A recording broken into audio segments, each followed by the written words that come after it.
जय हिंद साथियों, स्वागत है आप सभी का एक नई वीडियो में। जैसे कि पिछले वीडियो में जो हमने बात की थी विश्व के भूगोल की, आज बात करेंगे भारत के भूगोल और उत्तर प्रदेश के भूगोल को आपको कहाँ से पढ़ना है, कौन कौन से इंपॉर्टेंट टॉपिक हैं। और इस पर साथ में हमारे हैं रमेश जी, जिनका ऑल ओवर यूपी रैंक रहा है यूपी पुलिस में 169। तो स्वागत है रमेश जी। थैंक यू गुलशन भाई। जय हिंद मेरे भाइयों बहनों, कैसे हैं आप सभी? उम्मीद करते हैं बहुत अच्छे होंगे हमेशा की तरह। और चूंकि गुलशन भाई बता चुके हैं कि आज का जो टॉपिक है वीडियो का वो है भारत का भूगोल। भारत का भूगोल जो है वो कौन कौन से टॉपिक हैं जहां से सबसे ज़्यादा क्वेश्चन बनते हैं, चाहे वो यूपी पुलिस हो, एसएससी जीडी हो या यूपीएसआई हो। तो क्योंकि हम लोग एग्जाम देते थे तो किस टॉपिक पे सबसे ज़्यादा फोकस किए, उसके बाद में हमारा सिलेक्शन हुआ और हमारा 38 में से 35 क्वेश्चन जीएस सही था। तो आज अपने अनुभव से रिलेटेड बात करेंगे। इतने दिन से हम तैयारी कर रहे हैं तो आपको कुछ गलत नहीं बताएंगे, अच्छा ही बताएंगे। तो और वीडियो को अंत तक देखिए, आपको निश्चित ही फायदा होगा। हाँ, आप जुड़े रहिए चैनल और से, जो लोग आपको नए अच्छी चैनल वीडियो पे मिलेंगी। वो चैनल को सब्सक्राइब कर लें, ठीक है। और वीडियो के साथ में जो पुराने लोग हैं वो शेयर भी करते रहेंगे। चलिए बात करते हैं भारत के भूगोल की। तो सबसे पहले आपको भारत का सामान्य परिचय पढ़ लेना है। अब ठीक है, सामान्य भारत परिचय के में क्या हो सामान्य गया? परिचय से जो है सबसे ज्यादा प्रश्न बनते हैं।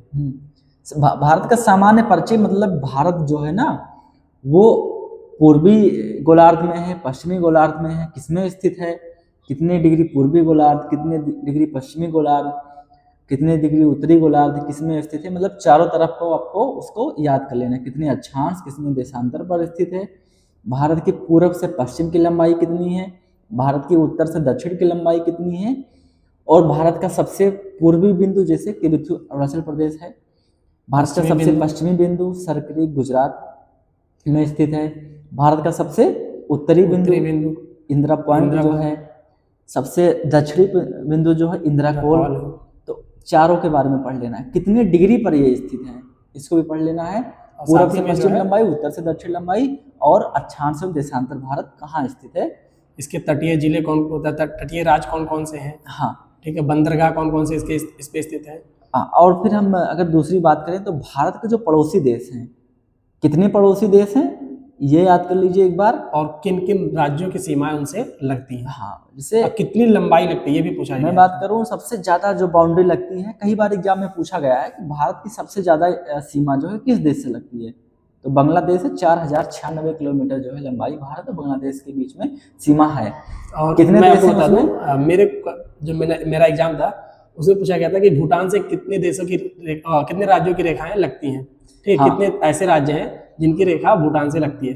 तो ये क्वेश्चन आपका आ चुका है, ठीक है, मेरे खुद के एग्जाम में आया हुआ है, लगभग सभी के एग्जाम में। किसी में बांग्लादेश का पूछा गया है, किसी में नेपाल का पूछा गया है, किसी में जो है भूगोल भूटान का पूछा गया है, म्यांमार भी पूछ लेता है।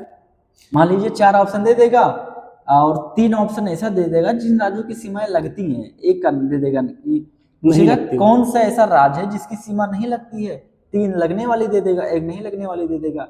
तो आप जब पूरा याद किए रहेंगे तभी आपको पता होगा। तो सबसे ज्यादा सीमा जो भारत की लगती है वो बांग्लादेश से लगती है, 5 राज्यों से लगती है। अब वो 5 राज्य कौन कौन से हैं हम बता देंगे तो हम मेहनत नहीं करेंगे, इसलिए आप उसको सर्च करिए, उसको वीडियो देखिए और नोट्स बनाइए।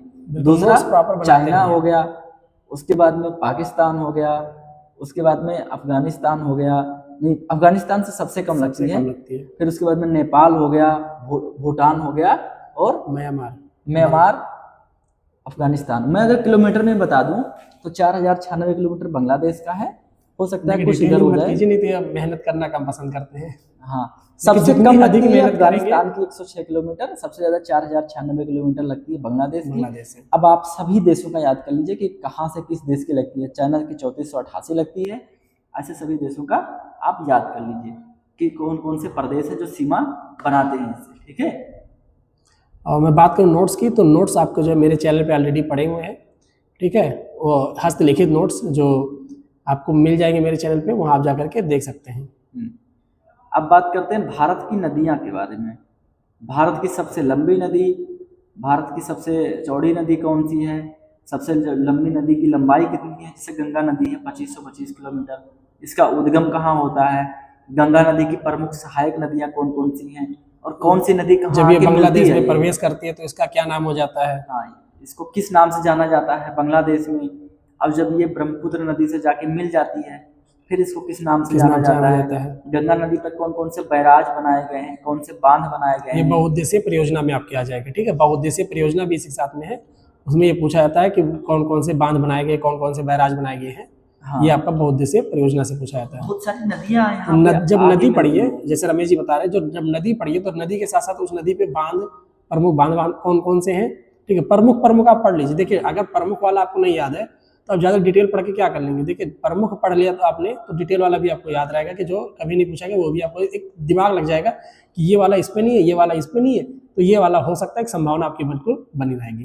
जैसे गंगा नदी का नाम जो है गंगा नहीं होता है स्टार्टिंग में, आप पढ़ेंगे तो आपको पता चलेगा। इससे कई नदियां आके मिलती हैं, उसके बाद धीरे धीरे जब नदियां इससे मिल जाती हैं तो हरिद्वार में जब ये प्रवेश करती है मैदानी भाग में, तब इसे गंगा कहा तो जाता गंगा है। कहा जाता है। उससे पहले इसे भागीरथी नदी मिलती है, अलकनंदा अलकनंदा नदी की। मिलती है। तो कौन सी नदी कहाँ मिली? रुद्रप्रयाग, देवप्रयाग, कर्णप्रयाग, इन सब जगह पे कौन कौन सी नदियां मिलती हैं, इसको आपको ध्यान देकर चलना है। और कितने प्रदेशों से होकर गुजरती है। अगर बात करें यूपी पुलिस के परिप्रेक्ष्य में कि इसमें कौन सा क्वेश्चन पूछा जा सकता है, तो यही पूछ लेगा कि यूपी में गंगा नदी किस जिले से प्रवेश करती है। बिल्कुल, कौन कौन से जिले से होकर, या कौन से जिले से प्रवेश होकर कौन से नहीं जिले से गुजरती, प्रवेश करती है, कौन से जिले से निकलती है, या ये कौन पूछ लेगा। कौन कौन से जिले हैं जो इसके इस पे स्थित हैं या स्थित नहीं है। हाँ, जैसे बिजनौर से गंगा जो है यूपी में प्रवेश करती है। यूपी में लंबाई कितनी है, इसको आपको देख लेना है। गंगा को ज़्यादा आप फोकस करके चलना है, ठीक है। गंगा नदी हो गया, गोमती नदी हो गया, ब्रह्मपुत्र नदी हो गया, सिंधु नदी हो गया। भारत की सबसे लंबी नदी कौन सी है? और चूँकि जो है पंजाब में 5 नदियाँ प्रमुख हैं, उसको भी पढ़ लीजिए। सिंधु, झेलम, चेनाब, रावी, ब्यास, सतलज, इन 5-6 नदियों को उधर पढ़ लीजिए आप, पश्चिम में जो है। उसके बाद में बीच में बात करूं कि मध्य भारत की नदियां, तो इसमें दामोदर नदी हो गया, सोन नदी हो गया, और एक नदी और है, मुझे रिकॉल नहीं हो रहा है। दामोदर नदी हो गया, सोन नदी हो गया, और मध्य प्रदेश में जो फेमस है नदी है, कौन सी है जो पश्चिम की ओर बहती है, मुझे याद नहीं आ रहा अभी। आप लोग मतलब देख लीजिएगा, देख लीजिए एक बार। हाँ, पश्चिम की ओर बहती है वो नदी। और कुछ साउथ की भी नदियां वो हैं, गुजरात में जाकर के विलुप्त हो जाती है। हाँ, जुआरी नदी और मांडवी नदी है, गोवा में बहती है, उनको भी पढ़ लेना है आपको। मतलब जो फेमस नदियां हैं उनके बारे में आपको ज़्यादा पढ़ के चलना है। और महाराष्ट्र से 1-2 नदी निकलती है, जैसे गोदावरी नदी कहाँ से निकलती है और कहाँ जाके गिरती है, मुहाना कहाँ है और इसका उद्गम स्थल कहाँ है, ये भी पढ़ लीजिए, लंबाई उसकी याद कर लीजिए। आगे बात करें झीलें एवं जलप्रपात। भारत में प्रमुख झील कौन कौन से हैं? जलप्रपात कौन कौन से जलप्रपात है? सबसे बड़ा जलप्रपात कौन सा है? सबसे छोटा जलप्रपात कहाँ है? कौन से राज्य में है? इसके बारे में पढ़ लेना है, ठीक है। सबसे मीठा झील कौन सा है? सबसे मीठे पानी की झील। हाँ। सबसे खारे पानी की झील। इससे सबसे मीठे पानी की झील कौन सी झील है इंडिया में? जम्मू कश्मीर में बुलर झील। हाँ, इसको पढ़ लेना है। सबसे खारा की बात करें तो आपकी चिल्का झील है, ठीक है, उड़ीसा में चिल्का झील है, उसको पढ़ लेना है। सांभर झील राजस्थान में है, लोकटक झील मणिपुर में है। तो सबसे स्वच्छ झील जो है वो आपकी लोकटक है। हाँ, तो हाँ, ऐसे मतलब पढ़ लीजिए आप, इसको बना के नोट्स। अब हम तो इतने एक साथ रिकॉल नहीं कर सकते कौन सा झील कहाँ है, बिल्कुल, लेकिन आप जब इसको पढ़ेंगे वीडियो देख देख के, तो जो नोट्स बनाएंगे तो यही आपका काम देगा एग्जाम में। आगे बात करें बहुउद्देशीय परियोजनाएं। प्रमुख नदी हैं उन पे बहुउद्देशीय परियोजनाएं हैं। कहीं पे पानी से बिजली बनाया जाता है, तो कहाँ पे ऐसी बहुउद्देशीय परियोजनाएं हैं जो स्थापित की गई हैं नदियों में? सतलज नदी पे कौन सी बांध बनाई गई और कौन कौन से राज्य जो है उससे लाभान्वित होते हैं? जैसे मैं बात करूँ, फरक्का बैराज किस नदी पे बनाया गया है, पोंग डैम किस नदी पे बनाया गया है, और भारत का सबसे ऊंचा बांध टिहरी बांध जो है किस नदी पे बनाया गया है, टिहरी बांध जो है। ऐसे आपको इसको टॉपिक डाल के सर्च कर लेनी है। आगे मैं बात करूँ, भारत एक चीज़ और है बहुउद्देशीय परियोजना में, बहुउद्देशीय परियोजनाओं को आधुनिक भारत का मंदिर किसने कहा है? आपको जब पढ़ेंगे तो याद होगा कि जवाहरलाल नेहरू ने इसको बहुउद्देशीय परियोजनाओं को आधुनिक भारत की मंदिर का संज्ञा दिया है। इससे जो बहुत फायदा होता है। बहुउद्देशीय परियोजना था वो कौन था? आप अगर वीडियो पूरा देख रहे हैं तभी कमेंट करेंगे। ये क्वेश्चन में जो पूछ रहा हूँ आपको कमेंट सेक्शन में जवाब देना है कि भारत का जो पहला नदी घाटी परियोजना था वो कौन सा परियोजना था। आपका क्वेश्चंस का जो रिप्लाई है हम देखेंगे कमेंट में कि कौन पूरा वीडियो देखता है और कौन रिप्लाई करता है। आगे मैं बात करूँ भारत की जलवायु। भारत की जलवायु कैसी है, भारत में वर्षा कब होती है और किस राज्य में सबसे ज़्यादा वर्षा होती है, भारत की जो मानसून है कैसी है, किस राज्य से मानसून प्रवेश करता है इंडिया में, सबसे ज़्यादा बारिश जो इंडिया में होती है वो बंगाल की खाड़ी से होती है या अरब सागर से होती है। आम्र वर्षा क्या है? हाँ, आम्र वर्षा क्या है, मावट क्या है, मावट मतलब जो सर्दियों में बारिश होती है उसे मावट कहते हैं। किस राज्य में सर्दियों में बारिश होती है, किस तट पे होती है, ये पूछा जाता है। तो जो तमिलनाडु है वहाँ पे ठंडियों में बारिश होती है, तो ऐसा कई बार पूछा गया एग्जाम में, तो उसको भी देख लीजिए। भारत की मिट्टी, अब इसमें पूछ लेगा भारत में सबसे ज़्यादा कौन सी मिट्टी पाई जाती है, इसके बारे में पढ़ लीजिए। कपास की मिट्टी कौन सी है? हाँ, कपासी मृदा को किस मिट्टी के नाम से जाना जाता है, तो काली मृदा हो गया। या कपास के लिए सबसे सर्वोत्तम मृदा कौन सी हो गया, तो काली मृदा हो गया। बिल्कुल। और किस राज्य में सबसे ज्यादा काली मृदा पाई जाती है, महाराष्ट्र हो गया, मध्य प्रदेश हो गया, यहाँ पे पाई जाती है। और वनस्पति की बात करें, प्रमुख वनस्पतियां हैं उनके बारे में पढ़ लेना है। कृषि एवं पशुपालन के बारे में पढ़ लेना है। जब आप वनस्पति पढ़ेंगे तो उसी में आपको वन्यजीव अभ्यारण्य भी पढ़ना पड़ेगा, ठीक है। कृषि में जब बात करेंगे, रमेश जी आगे बताइए। हाँ, कृषि एवं पशुपालन में पढ़ लेना है कि प्रमुख जो कृषि है जिसको अलग अलग नामों से जाना जाता है। जैसे झूमिंग खेती जो है वो नॉर्थ ईस्ट में पाई जाती है, नॉर्थ ईस्ट में नागालैंड हो गया, इन सब एरिया में पाई जाती है। इसे काटो या जलाओ खेती कहा जाता है, बुश फैलो खेती भी कहा जाता है। मृदा को, जैसे मान लीजिए कोई फसल है तो उसको काट दिया जाएगा, फिर उसको जला दिया जाएगा, फिर उसको जुताई करके छोड़ देंगे ऐसे, फिर वहाँ से शिफ्ट होके कहीं और जाके वो खेती करेंगे, उसको छोड़ देंगे, फिर 1-2 साल बाद फिर पुनः उसमें खेती करेंगे। झूमिंग खेती इसे कहते हैं। तो ऐसे, और इसको विश्व में के परिप्रेक्ष्य में पढ़ लेना है कि विश्व में प्रमुख देशों में अलग अलग खेती होती है। बिल्कुल। मलेशिया में अलग खेती होती है, इंडोनेशिया में अलग खेती होती है, जैसे इंडिया में झूमिंग खेती प्रमुख है, ऐसे इसको भी देख लीजिएगा, ठीक है। और ऊर्जा संसाधन की बात करें, भारत में एल्युमिनियम कहाँ से सबसे ज़्यादा पाया जाता है, एल्युमिनियम हो गया, सोना हो गया, गोल्ड, तांबा हो गया, ये सब चीज़ें कहाँ पाई जाती हैं, और इनकी फैक्ट्रियाँ कहाँ पे लगी हुई हैं। हाँ, जैसे बोकारो है ना, ये आपसे पूछ लिया। हिंडाल्को है। हाँ, ये किस देश के सहयोग से स्थापित की और गई, किसके सहयोग से, बिल्कुल। हाँ। किस देश के सहयोग से स्थापित की, ये भी आपसे पूछा जाता है। यूपी के परिप्रेक्ष्य में भी देख लेना है कि रेडकोट में है तो किसका है, कोयले का है, किसका है। और आपको ये भी फोकस कर लेना कि सबसे ज्यादा कोयला कहाँ पाया जाता है। विद्युत ताप संयंत्र भी आपको देख लेना इसी में। ताप संयंत्र जो स्थापित किए गए हैं उनके बारे में पढ़ लेना है। परमाणु ऊर्जा संयंत्र के बारे में पढ़ लेना है, जहाँ से ऊर्जा का स्रोत मतलब होता है, ऊर्जा का निर्माण किया जाता है। उसके बारे में बात करें, जनसंख्या एवं नगरीकरण, ये आपका जो है एक तरह से मुझे कि जो जनसंख्या आपका 2011 है, अभी वहीं से प्रश्न पूछा जाएगा ये, ठीक है। अभी जनगणना नहीं हुई नहीं आपकी, तो जनगणना 2011 से यहाँ से प्रश्न पूछा जाएगा। लेकिन जो नहीं आ जाएगी डाटा तो नए के हिसाब से भी प्रश्न पूछा सकते हैं। वैसे आपकी परीक्षा जल्द है तो आप 2011 का ही पढ़ के चलिए। इसमें मैं बात करूँ तो ऐसा आप देख लीजिएगा, विश्व में सबसे पहला जनगणना किस देश में हुई, तो मैं बता दे रहा हूँ 1749 में स्वीडन में हुई थी। और भारत में पहली जनगणना कब हुई, 1871 में।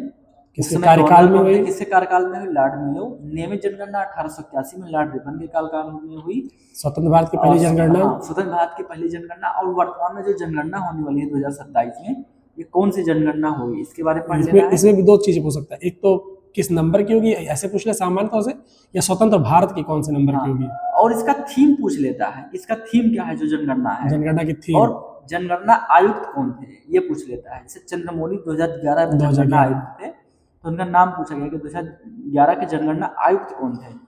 जैसे 2011 का याद कर लीजिए, अभी तो 27 में हुआ नहीं है। 2011 का परिप्रेक्ष्य में पढ़िए कि भारत की जनसंख्या कितनी है, भारत में सबसे ज्यादा जनसंख्या वाला राज्य कौन सा है, दूसरे नंबर पे, तीसरे नंबर पे, फर्स्ट सेकंड थर्ड याद कर लीजिए। इसी के साथ उत्तर प्रदेश का भी सबसे जो है जनगणना जब पढ़िए, उत्तर प्रदेश का जनगणना भी इसी के साथ में पढ़ते चलिए।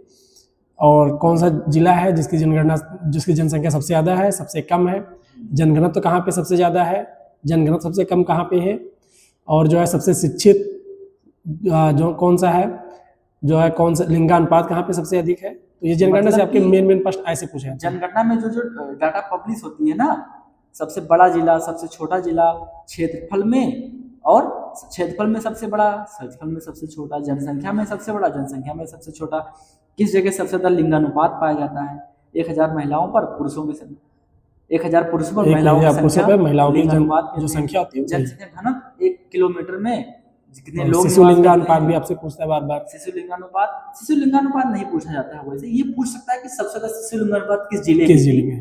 वैसे इसका डाटा नहीं पूछा जाता, लेकिन याद कर लीजिए क्योंकि हम लोग बलरामपुर जिले से बिलोंग करते हैं, तो हमारा जो जिला है ना यूपी में सबसे ज्यादा शिशु लिंगानुपात वाला जिला है। तो फोकस कर लीजिए कि कौन जनगणना होने वाली कौन से नंबर की है, कौन सा राज्य रहा है जो नेगेटिव जनगणना, मतलब उसमें नेगेटिव वृद्धि हुई है। सबसे ज्यादा वृद्धि किस राज्य में हुई, इसको भारत के परिप्रेक्ष्य में पढ़िए, उसके बाद यूपी के परिप्रेक्ष्य में पढ़िए। ठीक है, और अंतिम टॉपिक है आपका जनजातियां।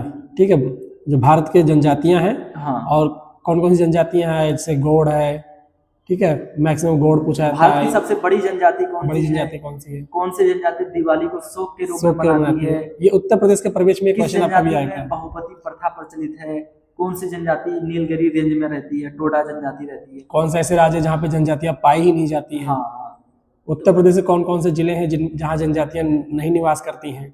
सबसे अधिक जनजाति उत्तर प्रदेश में कौन सी पाई जाती है। तो ये उत्तर प्रदेश का भी जनगणना पढ़ के चलेगा और जनजातियां भी वहां से पढ़ के चलेगा। इसका मतलब है कि जो भी टॉपिक हम भारत के लेवल पे बताए हैं, आपको उसको यूपी के लेवल में पढ़ना ही पढ़ना है। बिल्कुल। भारत की नदी पढ़नी है तो यूपी में नदियाँ पढ़नी है, भारत की झील पढ़नी है तो यूपी में झील पढ़नी है, भारत में नेशनल पार्क पढ़ना है तो यूपी में पढ़ना है, भारत का जनसंख्या पढ़ना है तो यूपी का जनसंख्या रिपोर्ट पढ़ना ही है। कृषि अगर आपको पढ़नी है तो भी यूपी का कृषि पढ़ना ही है। सबसे ज्यादा बारिश यूपी में कहाँ होती है, सबसे कम बारिश कहाँ होती है, तो मतलब जो इंडिया लेवल पे पढ़नी है वो भारत यूपी लेवल पे पढ़नी ही है। तो बस आज की वीडियो में इतना ही, और बाकी आपका कोई नया कमेंट होगा तो आपके हिसाब से वीडियो हम बना देंगे, और कोशिश करते हैं कि हर कमेंट का पर जो है हम लोग रिप्लाई करें। तो आप बताइएगा कि आपको अगला वीडियो किस पे चाहिए। साथ ही साथ में कोई आपके और डाउट है तो कमेंट कीजिएगा, हम उस पर जो है अपने रिप्लाई देंगे। फिर मिलते हैं अगले वीडियो में। हैप्पी होली आप सभी को, एडवांस में आप सभी को हैप्पी होली। और आप लोग ऐसे प्यार बनाए रहिए, चैनल को सब्सक्राइब कर दीजिए, और वीडियो को देखते हैं तो भाई मेरे लाइक कर दिया करिए, इससे मोटिवेशन मिलता है हम सभी को। ठीक है, जय हिंद। जय हिंद साहब।